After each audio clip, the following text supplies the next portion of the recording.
We're gonna finish this. Last night I wanted to actually finish it, but fuck it. But yeah, and my camera looks a little weird, but no worries. Okay, you guys can hear me. Let me fix my camera just a little bit.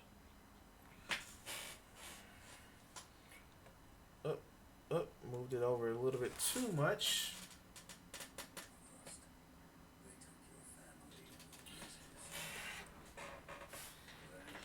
Um, yeah. So we're gonna actually be doing some more Conan. Watch the final 10 minutes of the Enron. So let's go to screen selection. Then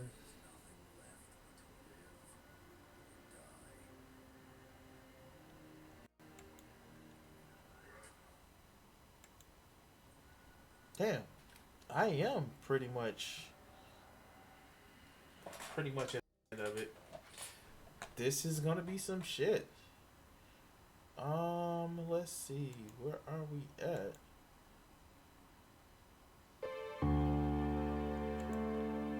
All right, there we go. All right, so everything is falling apart in Enron. The business models, all this other bullshit, and quite frankly, guys, we're gonna get the final 10 minutes of this feature, and then I'm gonna actually talk about it.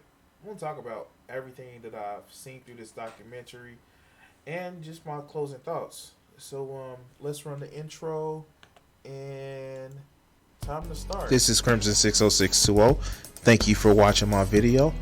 Also, you can catch me on these social media platforms, and if you want to see some great art, hit my DeviantArt art page up.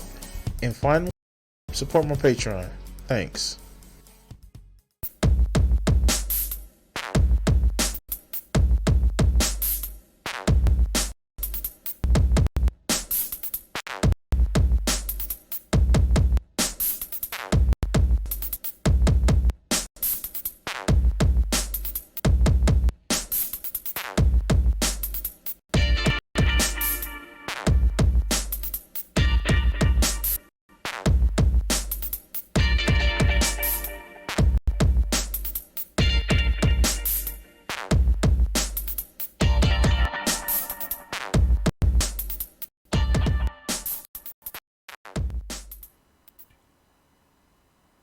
Alright, guys.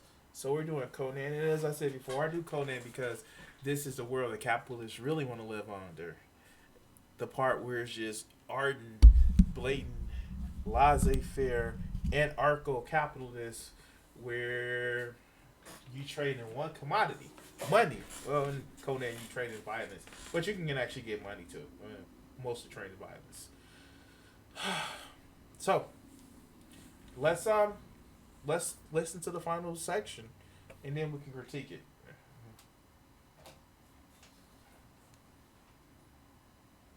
It is my belief that Enron's failure was due to a classic run on the bank. Don't look now, but there's something funny going on over there at the bank, George. I've never really seen one, but that's got all the earmarks of being a...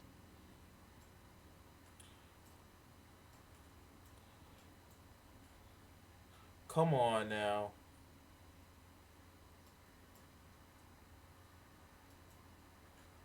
I'm sorry, guys. I'm just trying to put this up right.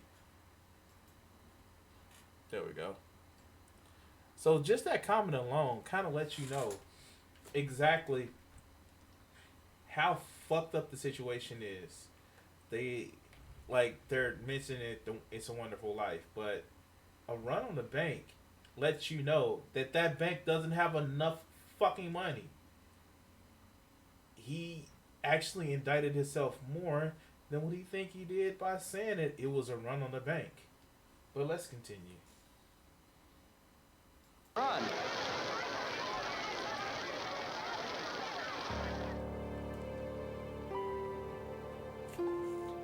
On December 2nd, 2001, less than 4 months after Skilling's resignation, Enron declared bankruptcy.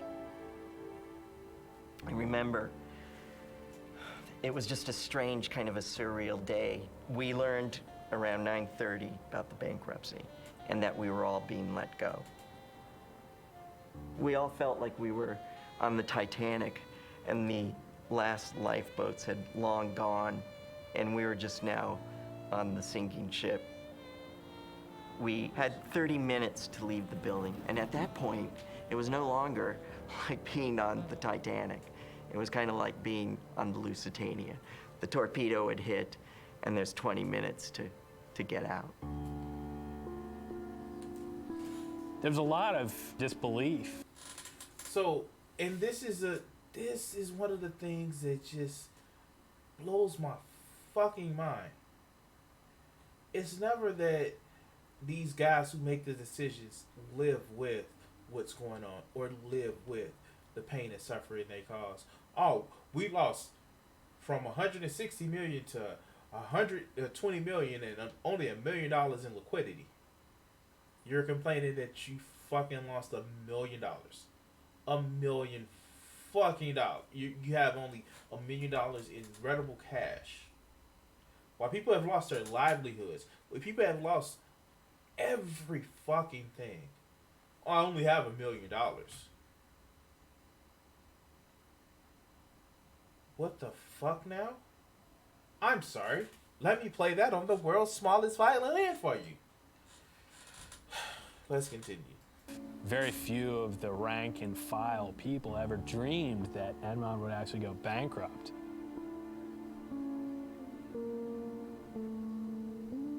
And then all of a sudden it was like a ghost town.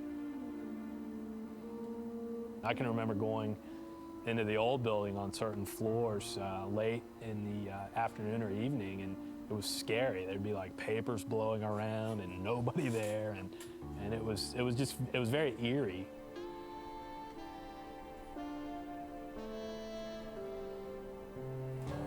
Mr. Skilling, your opening statement was extremely compassionate to the employees. And I want to show you a tape, and I believe we have it ready to go. All right, before we Listen get to that, let's just talk about that. There is so much, and one of the fucking downsides of capitalism that we have is, let's talk about the upside first. The upside, it does push people into close proximities. No matter what you say, that is fucking helpful. That is helpful with people actually building a community, seeing that so much of our daily lives have changed from the one community that we used to actually have before. We used to have a different type of community. One of familiar or clan bonds, and not the bad clan, but just large extended family. That's what I mean. And now we have it where, people are mostly just, that's the high level throw. Where people are mostly just, they replace that sense of community with what you get out of your job. And That's actually a plus. I'm not going to sit back and say it's not. It's actually a plus. But that has since also become a downside because a lot of these corporations have taken advantage of that. They've taken advantage of people actually finding cohesion and inclusions inside of a corporate company, corporate environment where, you know, we spend most of our days at work. So the people at work in some ways become more of a family to the people that we come home to. And then they gamble away shit like this. It's sickening. But let's continue.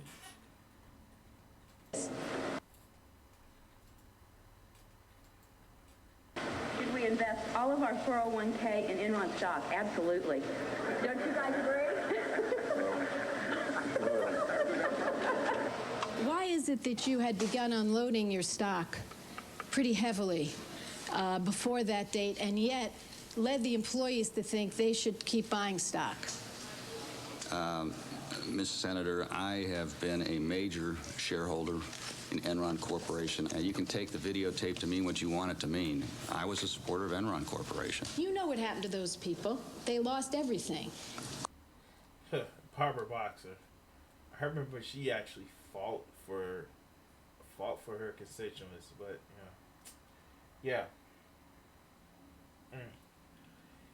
Anyway, and this is just finger waving.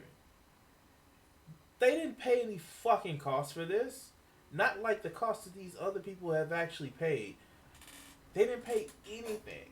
Oh, you've done a bad thing while you're still a millionaire. Let's continue. I feel terrible about what happened to the employees.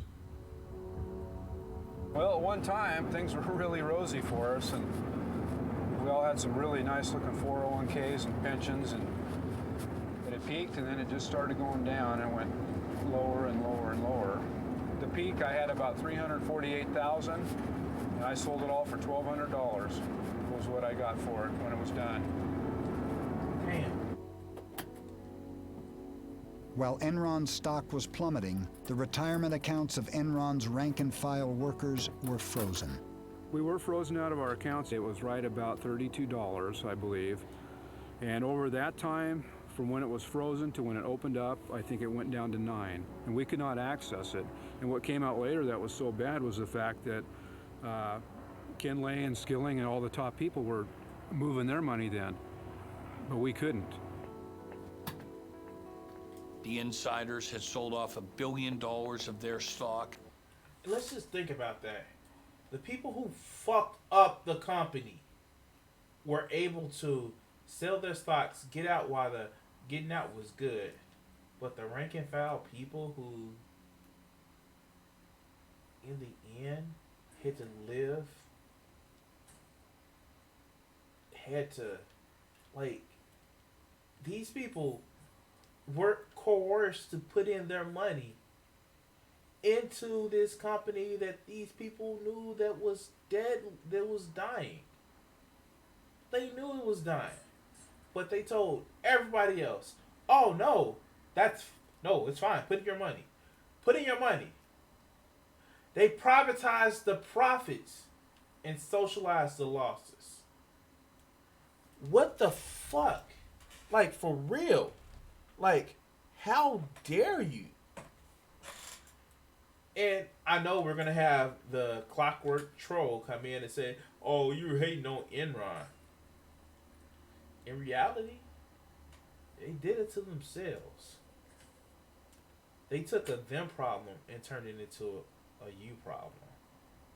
And you know what? It's remarkable when CEOs, CFOs make these horrible ass decisions, these destructive ass decisions. Yeah, they were shamed in front of Congress.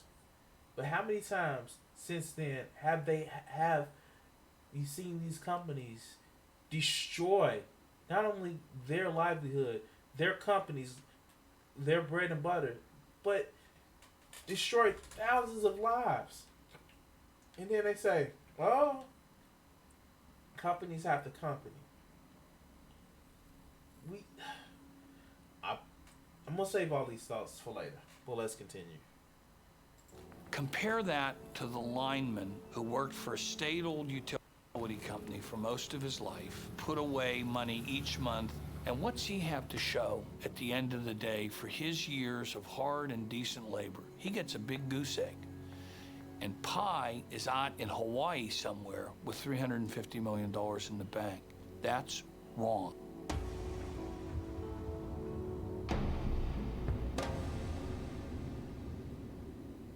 There's still, to this city, a layer of anger and upset. I am still doing counseling 3 years later with some families. With some of those who are most reflective, it's gone to a deeper layer. And they are looking at the corporate culture itself in this country. You know, you can gain the whole world and all the trinkets and all the trophies of the world, the corner office and all the perks. And you really can lose your soul in the midst of this. On January 25th, 2000. And you know what? People don't realize how far, once you step back, once you have a come to Jesus moment, regardless if I believe or not, you say, shit, what have I sold myself for? What have I become? How far did I let myself go just to chase some fucking money? Really? Really? Let's continue. 2002, 7 weeks after the Enron bankruptcy, Cliff Baxter committed suicide. With the media hounding him because he was mentioned in my memos, and the fact that he had been sued civilly because he'd cashed in for about $30 million worth of stock, I guess it all came crashing down on it. I think Cliff's suicide note tells it all. So, let's read this note. Carol, I'm so sorry for this. I feel like I just can't go on. I've always tried to do the right thing, but where there is once great pride, now it's gone. I love you and the children so much. I just can't be any good to you or myself. The pain is overwhelming. Please try to forgive me, Cliff. This man had so much guilt for the shit that he actually did to fucking hurt people, that he had to take his life. And he walked away with $30 million. $30 million. How many people's lives did he have to ruin to get this money? Now, I'm not one of the people that says there should be no millionaires, but I definitely feel there should be no billionaires. Because shit like that, things like this, you have to fucking destroy so many people's lives in order to get that riches. And people say companies have to make money. Let's continue. You know, where there was once great pride, now there is none. It's very hard for me to talk about Cliff. We were very close for many years. And he was a wonderful, wonderful man.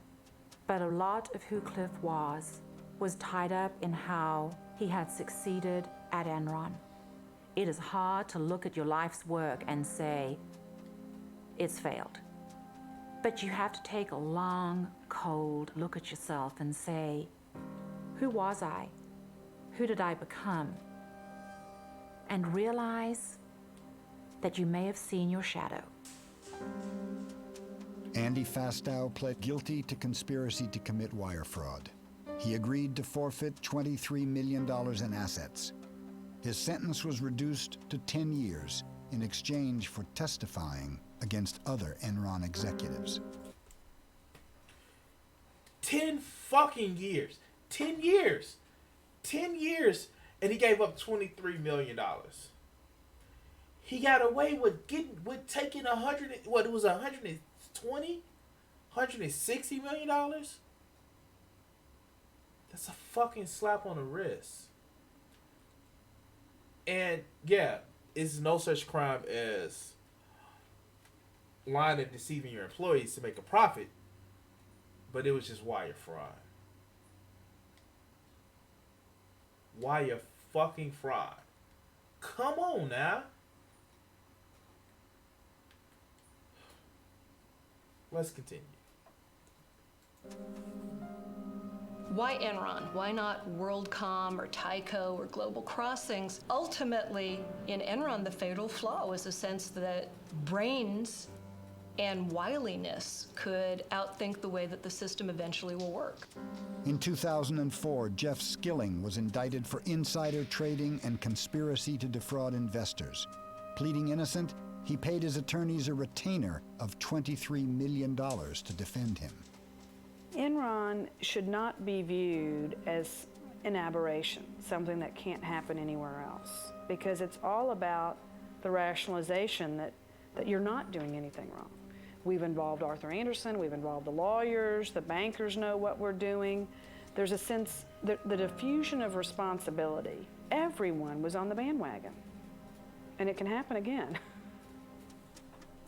Enron's accounting firm. And they say we don't have a two-tiered justice system. He paid $20 million. Let's just go back. I'm sorry. Let's go. Who did I become?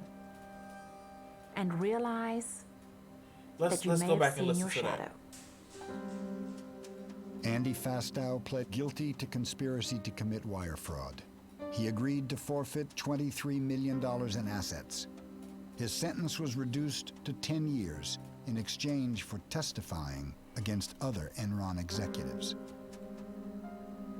Why Enron? Why not WorldCom or Tyco or Global Crossings? Ultimately, in Enron, the fatal flaw was the sense that brains and wiliness could outthink the way that the system eventually will work. In 2004, Jeff Skilling was indicted for insider trading and conspiracy to defraud investors. Pleading innocent, he paid his attorneys a retainer of $23 million to defend him. Like, listen to that shit. $23 million to be defended for some shit. Like, wow, that says a lot. That says a lot that you throwing away $23 million on retainer. Just retainer alone. That's not the final cost. That's just a retainer. Let's continue. Enron should not be viewed as an aberration, something that can't happen anywhere else, because it's all about the rationalization that you're not doing anything wrong. We've involved Arthur Andersen, we've involved the lawyers, the bankers know what we're doing. There's a sense, the diffusion of responsibility. Everyone was on the bandwagon, and it can happen again. It is. Enron's accounting firm, Arthur Andersen, was convicted of obstructing justice. With its reputation for honesty destroyed, America's oldest accounting firm fell along with Enron, and 29,000 people lost their jobs.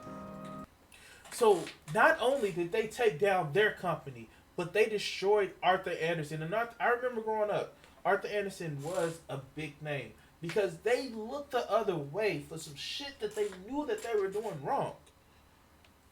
Then they paid. What's up, Jill? Jill, hey, if you think they did something right, man, I have a bridge to sell to you in Brooklyn. I have a bridge to sell to you in Brooklyn, my friend. If you think that Enron did everything that they were supposed to do right, this is my hate speech against fucking capitalism. Because this shit is not new. And this shit wasn't new when it was happening. And it's, tell you what, it hasn't expired either. They're still doing this shit. That's what 2008 was. That's what 2008 was. So many companies had bets out. And then they got called. It was a bank run. And the fact that it wasn't just one company, the whole system. The whole system. And that's why it became too big to fail. But let's continue. Enron shareholders are suing Enron and its banks for $20 billion. $20 billion. Ken Lay was also indicted for conspiracy to commit fraud. His attorney maintains that no one has been hurt more by the Enron bankruptcy than Ken Lay. Guys have already show up this morning. With today's arrest of Ken Lay, the top echelon at Enron has now been called to account for their crimes. Mr. Lay, you have anything to say, sir? A little later today, I'll help. Looking at Enron is like looking at the flip side of so much possibility, because like most things that end terribly, it didn't start out that way. It started with a lot of people who thought they were changing the world, and over time they became victims of their own hubris, victims of their own greed, and so it's like taking so much promise and possibility and looking at it in a mirror and seeing the flip side reflected back at you. I think the larger lesson was what Enron asked of its employees, which was ask why. And, you know, I didn't ask myself why enough. I didn't ask managers why enough. I didn't ask my colleagues why enough. Exactly.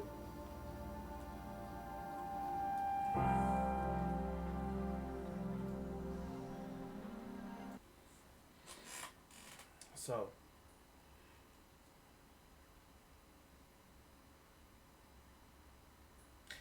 I'm going to say that's my final thoughts. Let's continue.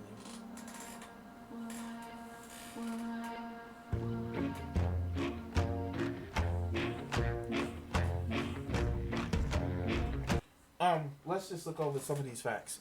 And first of all, Jill, check this out, man. How can 2008 be Obama's fault when he wasn't in office?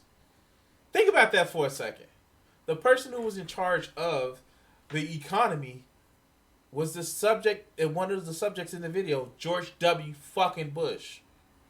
So, in the Enron bankruptcy, 20,000 employees lost their jobs and medical insurance, and the average severance pay was $4,500. Now, mind you, that average goes up because, you know, some of the bigger people drug that average up. Let's go.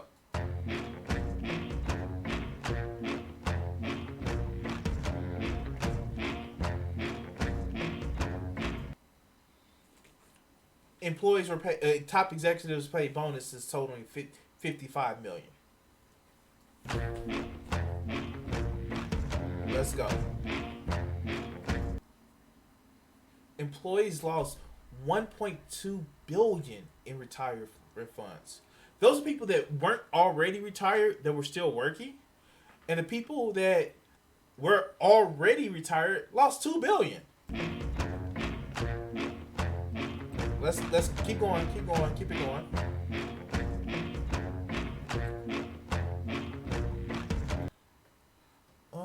Let's see if I can actually do this. Let's focus. Let's see what we're gonna change this window to.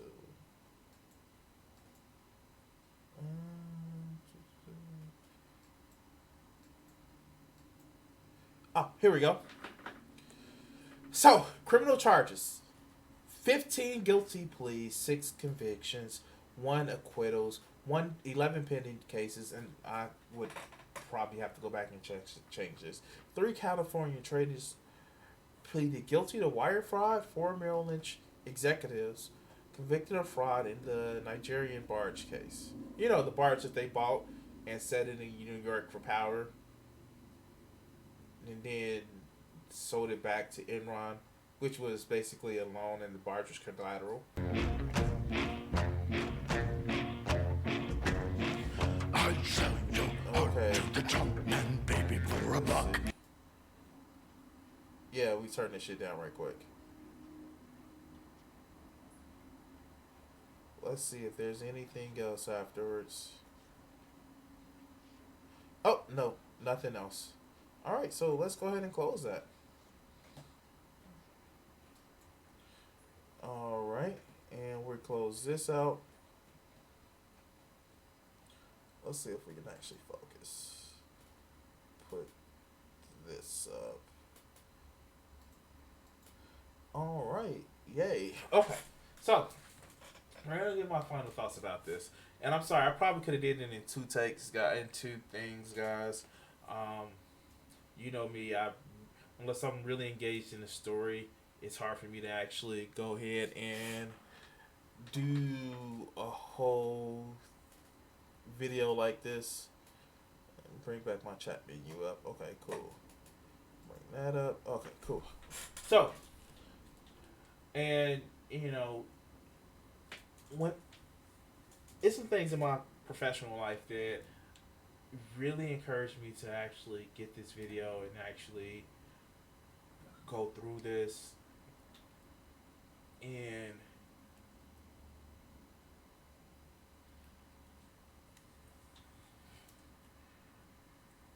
it's one of those things where there hasn't been a change. We don't see this big change in corporate culture where, you know, hey, we fucked up and let's not do it again. No, the biggest change we see in a lot of corporate culture is let's not make sure we get caught like they did. And that is horrible. It's detrimental because what ends up happening is they never learned their lessons. They didn't. They just don't want to get caught. And that's got to be the saddest shit. That has to be the saddest shit in the world, where they just don't want to be caught. They don't want to be caught with their pants down, like what happened to Enron. They don't want to be caught just, oh, we fucked up.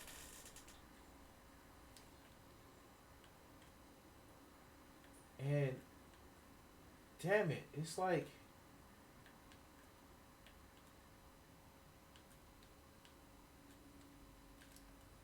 it's almost as if they missed the whole point of what was going on. What caused Enron to fail. It wasn't, and I can probably tell you this.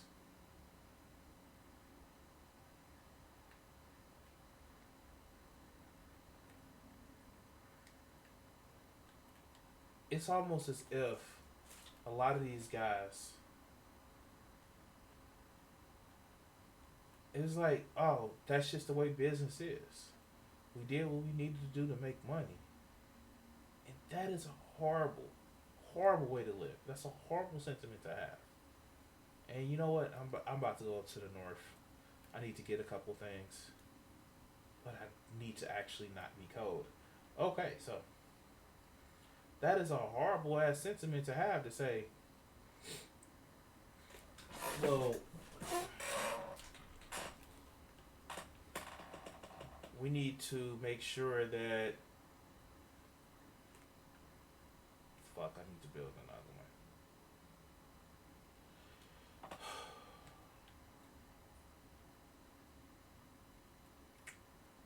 Okay. It's a horrible sentiment to have where you think that all you can do, all you have to do is try to make money every which way. And when you lose money, you have to shit because most of the money that you're making comes from the perception that you're always making money. You heard it time and time and again. The mark to market, the belief that you're making profits on one, always betting that the stock price will never go down. Making money on always betting that no one would ever find out. Making money on the perceived imagined profits. Like, what type of shit is that? As soon as we mark the deal, we can take that profits to the market. You knew. And instead of saying, yo, we're taking on water. Let's pull back on the shit. No, it was all steams ahead. If they would have stopped halfway down, if they would have stopped after the Valkyrie situation that we talked about in video number 2, I believe, then it wouldn't have been a problem. But the fact that they had to go streaming ahead, and then they start hiring people that was just so fucking dishonest that they can say, well, it wasn't me, it was him. And they fucking opened Pandora's box themselves. They gave the key to a little kid that definitely didn't know better when they gave it to Fast. I was like, hey, we have a problem that we need to fix, but we don't want to say that it's a problem that we need to fix. So here, this is how we're going to resolve this issue. And Fast Out gave them exactly what they needed. But it dug them more into the fucking hole. Now, after what happened, Kinley, he actually died from a heart attack, I believe. I believe it was after so much stress, he didn't fucking make it. And these are the people that landed on their feet, per se. These are the people that actually they lost hundreds of millions of dollars, but hundreds of millions of they still had $20 million fucking dollars. They were still fine. They were still okay. And if they got to a point where having hundreds of millions of dollars was more important to who they were and they had as a self-worth, then that sets an even bigger problem. And maybe they were at that point where they weren't okay because they weren't 100 millionaires. Like, the fuck? This is why people have the sentiment of eat the rich. This is why people say that there shouldn't be any billionaires, or in some cases there are people who say there shouldn't be any millionaires because of shit like this. Because you have some person that has low self-esteem, and they said it. Jeff Skillet had so many issues with self-esteem that when he would gravitate to people who thought did extreme shit, all because he didn't have that self-confidence in himself. Like the prototypical incel, like, for real. Like, these people who have to step on the neck. And this is why I come at incels so bad. This is why I come hard at so many incels. Pause. But I'm sorry. But it's these people that says I have to dominate you in order to feel secure about myself. I have to oppress you in order to say, hey, I'm somebody because I'm standing over you. And I just have to ask, why? Why is it? Why is it that you feel that you have the need to... And then you go into these harebrained fucking schemes, be it, I'm going to trick somebody, or I'm going to believe that a lobster can be top lobster, or I'm going to get on the fucking internet and say, you know, Disney is buying up Marvel tickets in order to make a movie seem popular. Not once, not, 3-4 times, because reasons, damn it. People can't like this because I don't like it, because it makes me feel some kind of way sad. I've been watching for the last day or so. It's a YouTuber named Onision. I've been watching him, and like some of this shit, like, it's this insecurity that a lot of these motherfuckers have, where you're just like, no, bow your head. By you bowing your head, I feel better about myself. You get people that think themselves so high and mighty that they want to defend a company that crashed in 2001, talking about I'm doing hate speech because they need to stand over someone. You have people that believe that some person, deity, actually is so into them that they can treat other people like shit because they feel like they don't have anything else to accomplish themselves on. Now, mind you, there are some people that have a belief in deities because they have a belief in deities. Then you get these other pricks that sit back and say, well, I'm just better than you because I have this belief. It's fucking ridiculous. Damn it, I never want to shame anybody. I never want to put down anybody for the fact that they may have a belief, they may actually have a goal that they're striving for. But the moment you take your belief in yourself and you use it to oppress other people, or your belief in something else and you use it to place in other people because it makes you feel better about yourself, that lets me know you're a piece of shit. It's like saying, I have no self-worth other than to step on you. That's what this is saying. This is saying that I need to feel better about myself, so bow your head.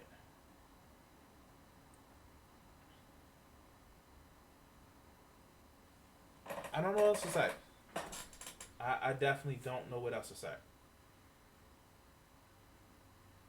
We still see this shit happening. We still see the people that they have to, no matter what, they have to actually run their corporations like, well, we got to make money. This shit still goes on today. And yet, we're some little tweak to their game. Look at EA. They're making their money off of fucking gambling mechanics. Look at all these companies. And I fucking play games. I'm playing one right now.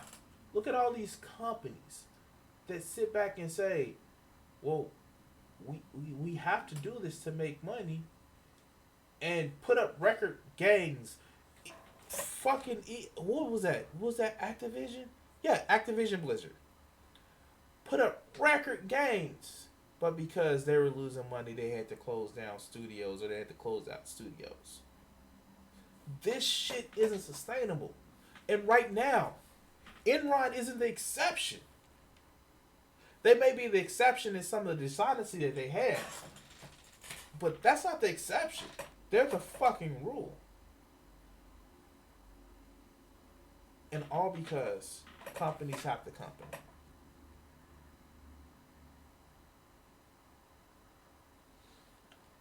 I don't know.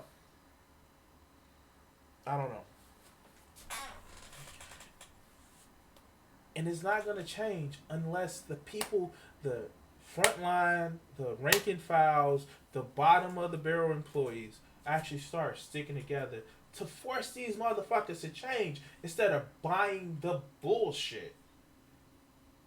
Saying, what? No, you're going to get this. Oh, no, look, you're... They said it. They said it in the video. The reason, right before Skelet resigns, when he met with the one young lady, you have a floor full of traitors that will cut your neck if it means they get ahead any quicker.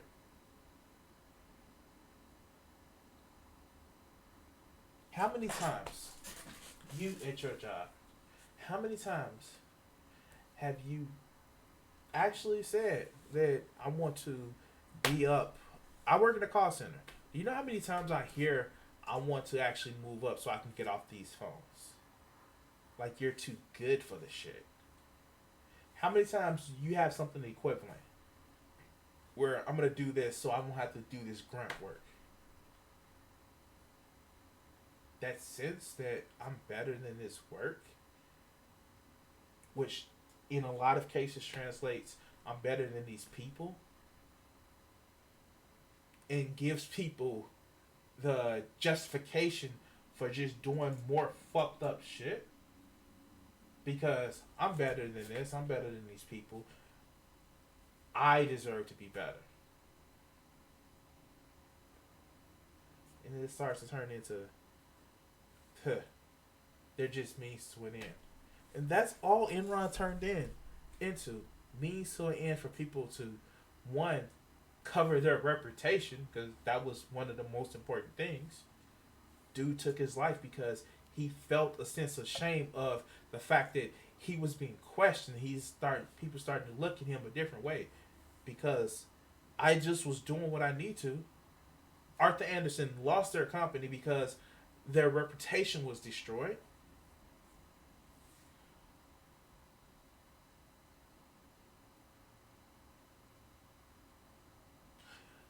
I don't have any more words. I think I'm going to play Conan a little bit more. Maybe get on a little bit later, stream something. I don't know. Look, guys, for my final close, I want to say this. I didn't think about this movie. I didn't actively go and search for this movie because I wanted to just rag on an old movie. No. This isn't some conspiratorial things like, oh, capitalism's bad. No. But this corporatism, this huge corporate struggle, where it's just like people are just like encouraged to just seek profit first above everything else. This is a fucking problem. And I wish it was a way that we can actually didn't have to like live by this. And maybe some reform changes. I'm really hoping Senator Sanders actually can get some reform change in. I liked between the two, between Sanders and Warren, I like a lot of shit that Bernie does, but some of the shit that Warren does, it'd be great to see them on the same ticket. Hopefully Bernie on top, because Bernie will come out every day and like, these people, Amazon, Walmart, doesn't pay their fair share of taxes. And it'd be great because he'd be just like the orange idiot Trump actually goes down in front of the helicopters every day and says stupid shit so you can't hear him. Bernie would be out on the motherfucker. I can just see him now. Every motherfucking Walmart getting about like, Walmart should pay their fair share of taxes and their employees more. That'd be fucking awesome. But I say this because corporations have just, I don't want to get into a place where we're owned by our corporations, and we're getting close to that. Shit, I'm playing Conan Exile to a corporation, and because on my day off, I'm making videos for not just one channel, not just one online streaming service, for fucking 3, for Twitch, YouTube, and fucking Facebook. Not making a dime out of it. But you can always like and subscribe and follow and help me make some money off the shit. But I'm not doing it to make a dime off of it. I'm taking my free time, my day off, to fucking work for another company to get more eyes out there. But you know why I'm doing it? Not because I'm getting paid. Fuck. I wish I was getting paid. But I'm doing it because I want to get my voice out there. I want to actually say, take a look at this. Let's look at the shit that we're doing. Let's fucking address the fact that we need to change this environment of our economic system. And I've said it before, I'm not this full commie. I, in truth, maybe on a democratic socialist, where I feel that we should have representative government, and I feel that there should be some measure of set aside things that should not have a profit motive. Healthcare is one. And I'm starting to really look at fucking housing, shelter as another. That's just me, but I remember what happened in 2008. Using homes as a commodity may not be the best thing in the world, but we need to change the way we're doing things. And I'm done. I'm going to try to get on a little bit later on tonight. Probably just do some straight gaming. I've been really neglecting Smite. Probably get in there and do some gaming. But anyway, guys, thank you for watching. Enjoy the rest of your day, and see you later.